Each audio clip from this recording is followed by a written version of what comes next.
तुर्की के 75 किलोमीटर करीब इजराइल का विध्वंसक हथियार तैनात। कतर से भी भयानक हमला, गाजा को भूल जाएंगे एर्दोआन।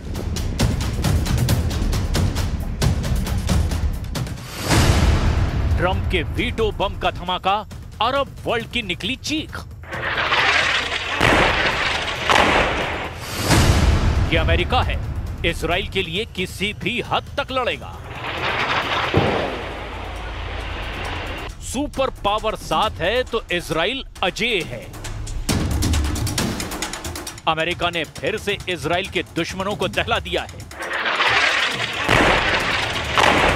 ट्रंप के फैसले ने खाड़ी में महायुद्ध का काउंटडाउन ऑन कर दिया है। इजराइल ने जिस तरह आक्रामक रुख अपनाया है, उससे कई मुल्क मटिया मेट हो सकते हैं। नेतन्याहू ने कतर के बाद सबसे बड़ा टारगेट तुर्की को मान लिया है। तुर्की को काबू करने के लिए इजराइल जबरदस्त घेरेबंदी शुरू कर चुका है। एर्दोआन से टक्कर का तरीका कतर, यमन और लेबनान युद्ध से बिल्कुल अलग होने वाला है। इजराइल के सीक्रेट वेपन तुर्की के वॉर जोन में पहुंचने लगे हैं। पहले धमाके में ज्यादा देर नहीं है। इस वॉर जोन का पूरा अपडेट देखने से पहले जहां बारूदी सुनामी आई है, वहां चलिए। गाजा में हमास का टोटल सफाया और जमीन पर कब्जा करने के लिए इजराइल ने पूरी ताकत झोंक दी है। जिस भी इमारत में हमास के ठिकाने हैं, उन्हें चुन चुन कर तबाह किया जा रहा है।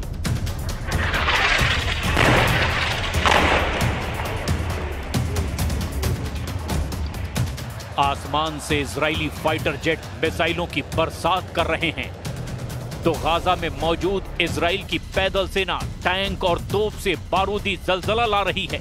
गाजा सिटी में बहुमंजिला इमारतों की तबाही की तस्वीरें भी देखिए। इजराइल इन्हें जड़ से जमींदोज कर रहा है। हाई राइज बिल्डिंग की बुनियाद पर मिसाइलें दागी जा रही है। गाजा के तेल अल हवा में रिहायशी इमारत को बम धमाके से उड़ा दिया गया। जिन शरणार्थी कैंप में हमास लड़ाकों की निशानदेही हो रही है, वहां भी बारूदी वर्षा जारी है।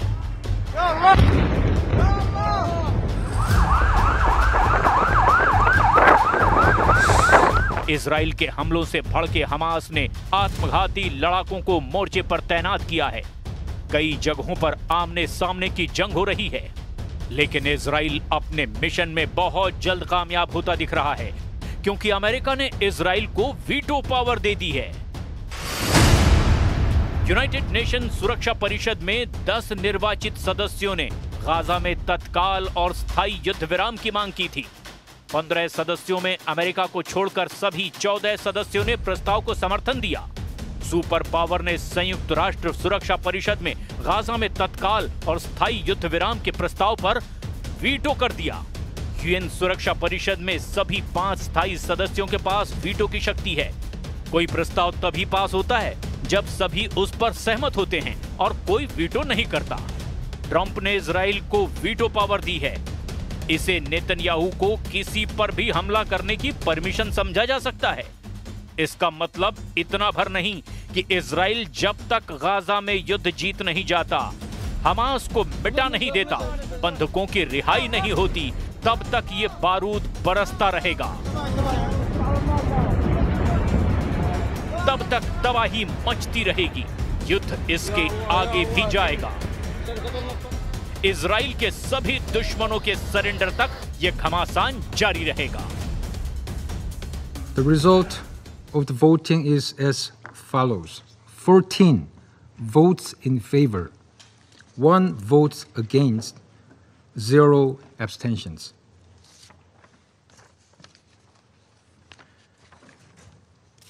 The draft resolution has not been adopted, owing to the negative vote of a permanent member of the Council.